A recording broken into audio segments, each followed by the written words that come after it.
Iya, kalau kita mengacu kepada KUHP yang baru kita ini ya, Undang-Undang 1 tahun 2023, di situ dibedakan dengan jelas antara kritik dengan penghinaan. Oke. Ya, jadi kalau penghinaan itu adalah suatu perbuatan atau kata-kata yang langsung tertuju kepada seseorang yang merendahkan kalimatnya, merendahkan martabat seseorang itu di depan umum. Oke. Jadi merendahkan martabat di depan umum. Dia menceritakan, contohnya dalam kasusnya Panji ini, Bang Panji ini dia kan menceritakan bagaimana orang memilih atau berkarakter sebagai pemimpin harus seperti begini-begini. Nah, salah satu ceritanya itu dia cerita ya seperti Mas Gibran yang kelihatannya ngantuk gitu ya. Itu kan kata ngantuk sendiri bukan merupakan penghinaan. Hotspot, buka fakta, bukan opini. Selamat sore, Prof. Selamat sore, Bang Kusna. Thank you, Prof, udah datang ke podcast kami, Prof. Terima kasih. Dengan kesibukannya, Prof. Ya kan? Macet nggak, Prof, di jalan? Ya, tadi lancar. Kebetulan saya tadi lancar, dari ya? kampus ya, Oke. dari UPH, lalu lewat Kebun Jeruk ya. Kebetulan hari ini lancar. Oh, Prof, akhir-akhir ini kan bahwa kita tahu ya kan dalam kasusnya komedian Panji, Ya. itu diperdebatkan terkait menyangkut masalah mens rea. Iya. Dan memang judulnya pun juga terkait menyangkut masalah mens rea. Artinya bahwa ya kan publik nih begitu melihat ya kan dengan mens rea, apa sih? Sebenarnya apa sih Prof mens rea itu sendiri? Bisa Prof dapat jelaskan nggak? Apa mens rea itu sendiri, Prof? Ya, baik. Jadi mens rea itu adalah terminologi bahasa yang sering digunakan di bidang hukum ya. Oke. Ya, bidang hukum itu kalau orang melakukan suatu tindak pidana, contohnya lah ya, dia mencuri atau menipu begitu, maka perbuatan itu bisa dipidana kalau kita sebut sebagai delik namanya ya. Oke. Bisa dipidana kalau dia ada dua unsur. Dua unsur ya? Ya, dua Oke. unsur. Unsur pertama, contohnya kalau orang mencuri, Ya. maka ada perbuatannya mengambil barang orang. Ya. Mengambil barang orang itu artinya perbuatan itu disebut sebagai actus reus. Iya, Actus oke. reus itu Actus, artinya iya. perbuatan. Perbuatan, Nah, oke. tapi kadang-kadang ada juga perbuatan mencuri itu bukan pidana. Kenapa? Contoh mengambil barang sendiri. Oke. Mencuri barang sendiri kan nggak pidana kan? Iya. Berarti dia nggak punya kesalahan. Iya. Nah, jadi ada unsur pertama perbuatan, yang kedua kesalahan. Oke. Nah, kesalahan itulah yang diatur dalam peraturan perundang-undangan. Itulah istilah yang disebut sebagai mens rea-nya. Oke. Unsur kesalahan dari suatu perbuatan. Oke. Jadi kalau orang melakukan suatu perbuatan, lu bikin ada perbuatanmu apa? Perbuatan mengambil barang lu. Oh, nggak ada mens rea. Oh, barang orang lain tanpa izin. Itu ada mens rea-nya.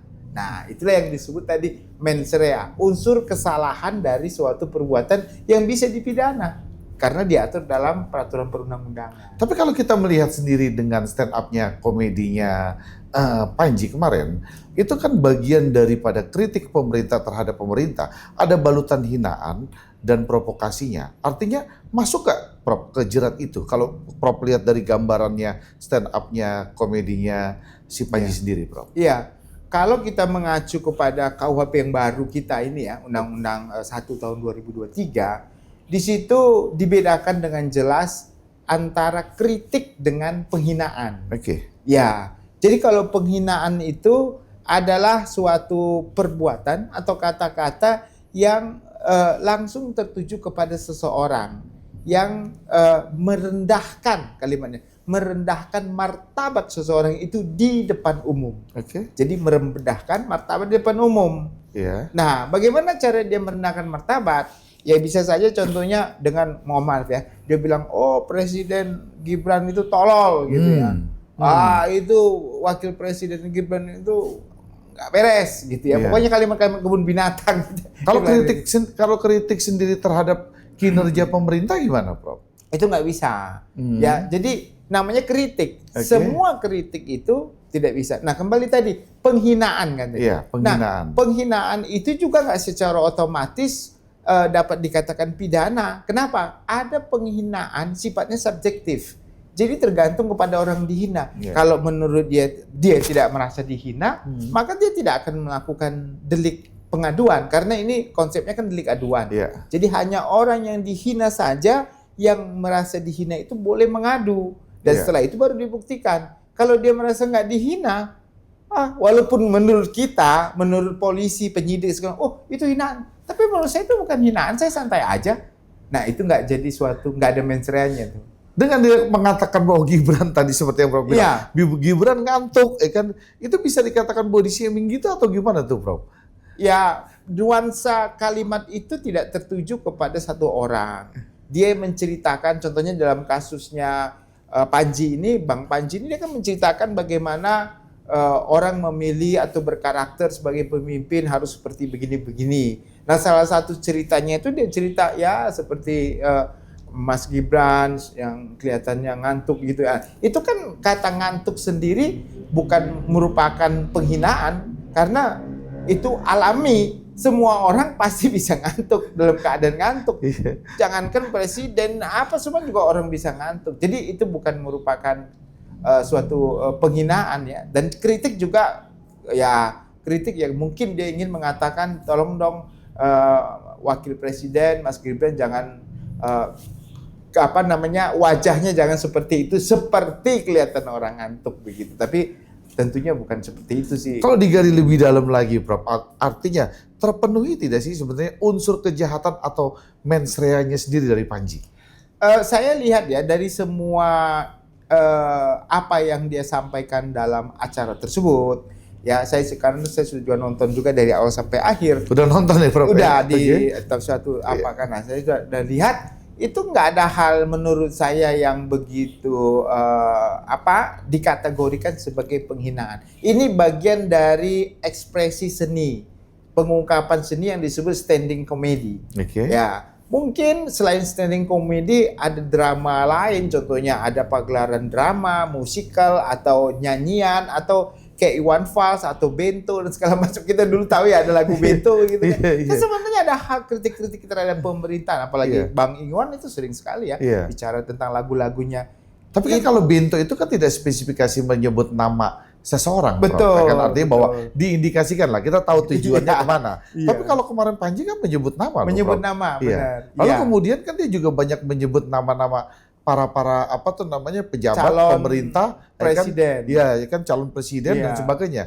Itu masuk nggak jeratan hukum, Prof? Kalau lebih spesifik ke situ lagi, Prof? Iya, jadi dalam bentuk tadi yang mengacu kepada pasal penghinaan itu karakteristiknya merendahkan martabat di depan umum. Nah, nanti kita bisa lihat apakah kalimat per kalimat yang disampaikan itu merujuk kepada merendahkan martabat orang itu di tempat umum. Ya, makanya tadi saya bilang kalau dia katakan contohnya presiden karakteristik presiden calon presiden Anies seperti apa, karakteristik Pak Prabowo seperti apa, itu merujukan kepada realita dan dia selalu katakan itu menurut perhitungan saya gitu. Menurut pemikiran saya. Jadi berdasarkan pemikiran dia, bukan meneruskan fakta yang ada. Tapi ada sebagian juga dia katakan ada berdasarkan fakta yang pernah dia telusuri dalam media sosial juga yang sudah diakui oleh orang yang disebutkan namanya. Artinya secara firm itu memang ada dan dia bisa ungkapkan di depan umum begitu. Jadi menurut saya dari rangkaian apa yang disampaikan itu bukan bagian dari penistaan, tapi itu bagian dari kritik yang dia berikan kepada negara ini. Anda bayangkan Bang Krisna, kalau sampai ada orang yang nggak mau kritik negara ini, seperti itu aja. Lebih gawat. Lebih gawat lagi gitu ya. Lebih gawat orang lagi. Kan suka-suka saja begitu. Jadi kritik itu menurut saya bagian dari koreksi yang positif ya untuk membangun kinerja para pemimpin kita untuk lebih baik ke depan begitu. Tapi dengan bahasa dia tadi seperti Prof bilang katakan bahwa menurut keyakinan saya, kan gitu bahasanya. Menurut keyakinan saya, apakah itu bagian daripada membungkus supaya tidak terjerat hukum atau bagaimana, Prof? Ya itu yang dia sampaikan. Iya, menurut keyakinan. Kan? Itu bukan bagian daripada ngeles atau menghindar supaya dia terbungkus dari hukum atau bagaimana, Prof? Iya, kalau kalimat menurut keyakinan saya, ya keyakinan saya boleh beda dengan keyakinan orang lain. Tapi menurut keyakinan saya, tapi keyakinan itu kan harus ada dasarnya juga ya.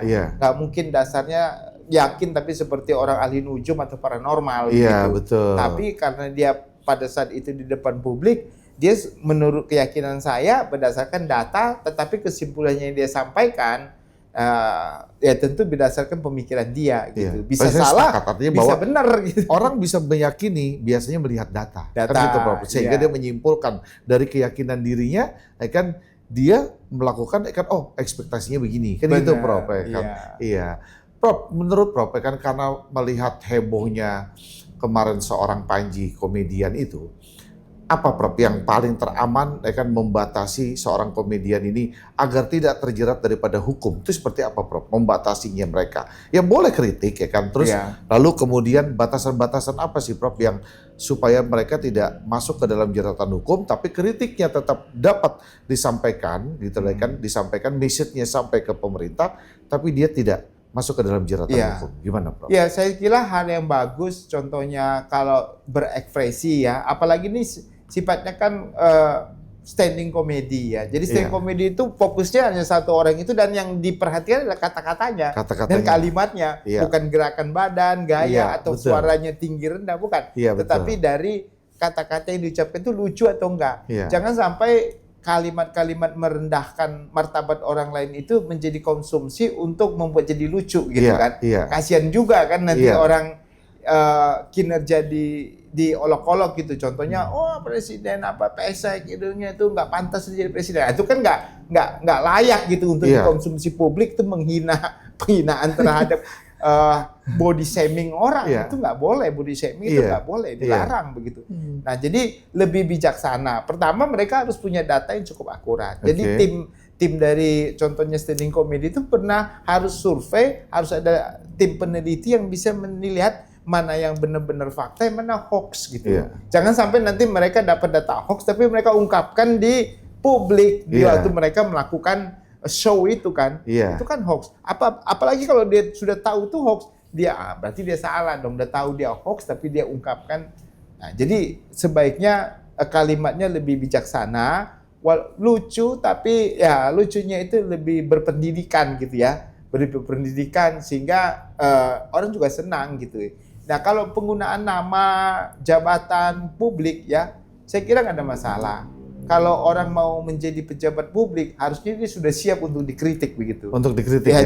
Jangan mau jabatannya tapi nggak mau dikritik. Lebih baik Anda buat apa Anda jadi pejabat tapi nggak mau dikritik. Jangan jadi ketika pejabat dia dong, disumpah begitu. Dan dia dilantik menjadi pejabat, udah menjadi sorotan publik kan gitu, Prof ya. Dari mulai langkahnya, ketawanya aja jadi sorotan publik, Prof. Betul nggak, Prof? Anda bayangkan Bang Krisna, kalau orang jadi pejabat publik, lalu dia pakai jam Rolex, mobilnya bagus-bagus, tapi dilihat gajinya berapa? Kan wajar dong kalau orang kritik kan. Kritik, betul. Apalagi dia flexing segala macam. Oh istrinya pakai tas Hermes, kan pakai tas pas bagus, kan betul. Gajinya berapa? Betul nggak, Prof? Dikritiki, kan dikritik, betul nggak? Wajar dong, Prof. Betul, setuju. Kalau dibikin jadi komedian seperti itu saya setuju, Kak. Untuk supaya sadar, jangan begitu. Public figure jangan mempertontonkan kemewahan lu, sebenarnya penghasilan lu nggak seperti itu gitu. Kan pasti ada tanda petik. Dari mana duitmu gitu. Kalau negara sendiri ya kan, kalau negara sendiri tidak boleh membatasi warganya atau masyarakat atau rakyatnya untuk mengkritik ya kan, atau mengkritisi kebijakan pemerintahan yang sedang berjalan. Aturan itu udah benar nggak, Prof? Kalau menurut Prof? Saya kira semua kebijakan yang dikeluarkan oleh pemerintah pantas untuk dikritik. Pantas. Kenapa saya bilang pantas? Karena tidak selamanya pemerintah itu benar. Bisa salah. Apa yang diputuskan bisa salah. Ya cuma jalur untuk melakukan kritik itu pemerintah kan sudah disediakan. Cuma permasalahannya jalur itu suka mampet, Bang. Nah, kalau sampai jalur itu mampet sama kayak air itu kalau mampet kan dia mau kemana-mana.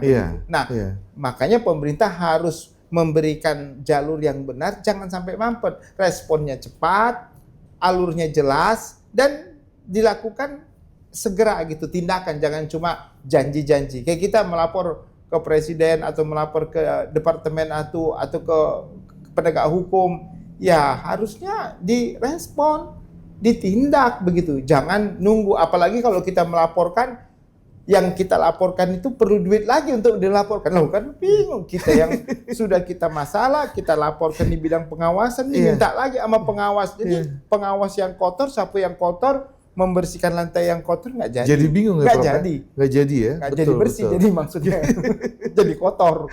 Nah itulah, jadi akhirnya mereka mengekspresikan itu bisa lewat lagu lah, bisa lewat kritik seperti ini. Nah itulah kejadian yang sekarang kita hadapi. Begitu. Kalau penyesuaian mensrea itu sendiri dengan KUHP lama, lalu dengan KUHP baru, apa bedanya, Prof? Antara KUHP lama dengan KUHP baru di mensrea sendiri setelah KUHP baru ini keluar, apa yang... Jadi begini, sebenarnya kalau saya orang yang berpandangan kritik terhadap presiden itu nggak perlu. Maksudnya pasal itu nggak perlu, penistaan terhadap presiden itu nggak perlu. Kenapa saya bilang nggak perlu? Karena negara aslinya Belanda yang membuat KUHP itu sudah nggak memperlakukan itu lagi. Karena dianggap itu bagian dari yang harus dikritik. Gitu. Di Amerika kalau jadi public figure pemerintah, Anda bayangkan Presiden Trump banyak banget dikritik, mau jadi mukanya jadi apa? Lebih ngeri dia, lebih ngeri, Prof. Kan Amerika waduh kalau demo kan dia kan itu kan Trump lihat kemarin itu lebih ngeri dia. Yang nggak masalah kritik. Jadi sama saya sebagai warga negara Indonesia dengan presiden, saya mempunyai hak yang sama. Kalau saya dihina, saya berhak gitu. Jadi bukan gara-gara dia presiden, lalu dia dibikin pasal tersendiri untuk pasal supaya dihina jadi ada kena hukuman. Saya beda sama dia, enggak sama. Jadi menurut saya pasal itu enggak perlu. Bahkan dulu putusan MK juga sudah menyatakan tidak perlu, pernah ada ya mengenai itu ya. Nah jadi saya kira hal itu enggak perlu, sama aja. Semua warga negara kalau dihina ya haknya hak delik aduan, ada lapor. Jadi nggak perlu dibeda-bedakan. Apalagi satu lagi Bang ini ya. Sekarang lagi diajukan permohonan MK ya terkait pembatalan pasal itu terkait dengan penghinaan institusi. Masa institusi dihina lalu yang menghina bisa dipenjara? Siapa pelapornya? Dia bilang menteri atau dirjennya. Lah, kok bisa? Ini kan institusi. Masa dirjennya atau menterinya tersinggung lalu dia laporkan kita? Nanti besok dirjennya nggak tersinggung, yang berikutnya lagi. Kedudukannya gimana, Prof? Kan institusi dengan menteri dengan dirjen kedudukannya sendiri gimana, Prof? Ya itu dia, makanya kalau kita menghina DPR. Menghina DPR. Iya. Tapi institusinya bukan orangnya. Kita dianggap lembaganya kan lembaganya. Jadi bukan orangnya. Bukan. Jadi penghinaan terhadap institusi itu nggak perlu ada, tapi ada lah di KUHP kita. Itu beda, itu yang baru yang dulu nggak pernah ada. Jadi sekarang lagi uji material ya? Saya kira mudah-mudahan saya sih yakin ya kalau uji material hakim MK-nya bagus itu nggak perlu ada, dicabut aja tuh. Jadi sulit ya membedakan antara institusi dengan orangnya, betul nggak, Bro? Kan sebenarnya gitu yang dihina kan subjek orang, bukan institusinya. Sementara kalau orang itu sudah tidak lagi menjabat, kan dia lepas, tidak lagi mengikat pada institusi itu. Mengikat. Betul nggak, Bro? Kan tidak mengikat. Makanya saya itu agak aneh, saya kira pembuat undang-undang ini kelebihan ya, berkelebihan lah. Jadi kelebihannya kalau benar nggak apa-apa, ini malah nggak benar. Saya kira sih saya mungkin sepaham nanti dengan MK. Saya yakin itu akan dibatalkan ya kalau institusi itu. Dari negara mana juga nggak ada. Udah nggak ada ya, Prof ya? Udah nggak ada. Seperti itu. Tapi banyak publik juga melihat bahwa terkadang pemerintah menggunakan pasal pencemaran nama baik atau dengan undang-undang ITE, sebenarnya dia tuh ingin mengkebiri daripada demokratisi itu sendiri. Gimana, Prof? Menurut pandangan Prof? Itulah ITE itu sendiri kan awalnya bukan unsur pidana yang penting, namanya informasi transaksi elektronik. Bagaimana pengangkutan supaya transaksi elektronik berjalan lancar. Tapi di kemudian hari masuklah pasal 27, 28, 29, betul. Pencemaran, tidak menggunakan tanpa hak, yang bernuansa suksilaan, penipuan dan segala macam. Saya kira kalau konteks sekarang ini yang sudah diakomodir dalam KUHP, karena elektronik sebagai bukti yang sah juga di kita. Jadi nggak ada bedanya lagi. Buat apa ada ITE? Karena di sini juga udah diatur. Di KUHP yang baru kita udah diatur. Sarana elektronik, penipuan pakai sarana elektronik udah. Penggelapan sarana elektronik, kesusilaan sarana elektronik ada. Jadi kemudian pasal 27, 28, 29 itu sebenarnya nggak perlu ada lagi. Itu kan dalam rangka medianya saja. Di sini udah diatur. Makanya dulu contohnya orang penistaan sarana elektronik 310, 311 ada di Iya, sini. iya. Cuma sarannya elektronik, pakai password, hukumnya lebih tinggi. Iya, Kok betul. bisa ngaco gara-gara itu jadi hukumnya lebih tinggi. Nah sekarang sudah ada di sini, jadi saya kira nggak perlu ada lagi lah itu. Cukup aja pakai di KUHP, karena di sini juga ada mengatur tentang sarana elektronik begitu. Di pasal ITE itu nggak perlu lagi.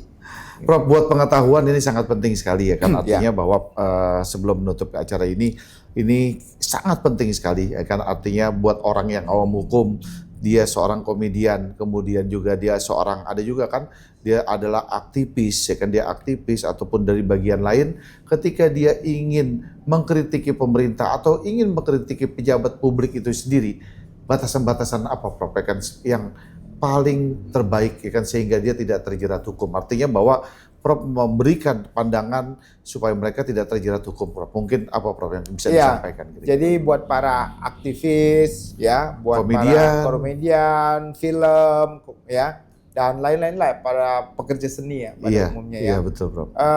Ya bebaslah berekspresi, ya, tidak ada batasan, silakan berekspresi apapun yang mereka menurut baik. Cuma ekspresi itu jangan sampai merendahkan martabat orang, ya, menjurus kepada person tertentu yang mengeksploitasi kelemahan-kelemahannya, dan body shaming itu nggak boleh tentunya ya. Iya. Body shaming karena kita juga dilarang kan. Apalagi menyangkut tentang sara ya, agama, golongan tertentu ya. Itu nggak boleh ya, karena itu benar-benar merendahkan martabat orang lain. Ya kita lebih dewasa ya dalam berekspresi, tidak ada yang dilarang, tetapi lebih wise ya, dan carilah eksploitasi terkait dengan riset-riset tertentu untuk menunjukkan contohnya hal-hal baru, inovasi baru gitu dalam ya kebesaran suatu negara. Saya kasih contoh Jepang dan juga Korea Selatan dalam bidang industri perfilman maupun seni. Itu memang karena mereka sangat eksploitatif dan inovatif ya dalam mengembangkan. Kita nggak apa-apa contohnya meniru negara-negara yang sudah maju ya, nggak apa-apa. Seperti Thailand banyak yang dia lakukan peniruan, tapi dengan tambahan, dengan revisi atau dengan penyesuaian yang cukup baik ya. Kita lihat ya contohnya sinetron kita dan film Indonesia, belajarlah dari Korea Selatan ya. Belajar sekarang dari Cina juga lebih bagus ya. Kita tahu ada drakor, ada dracin ya gitu ya.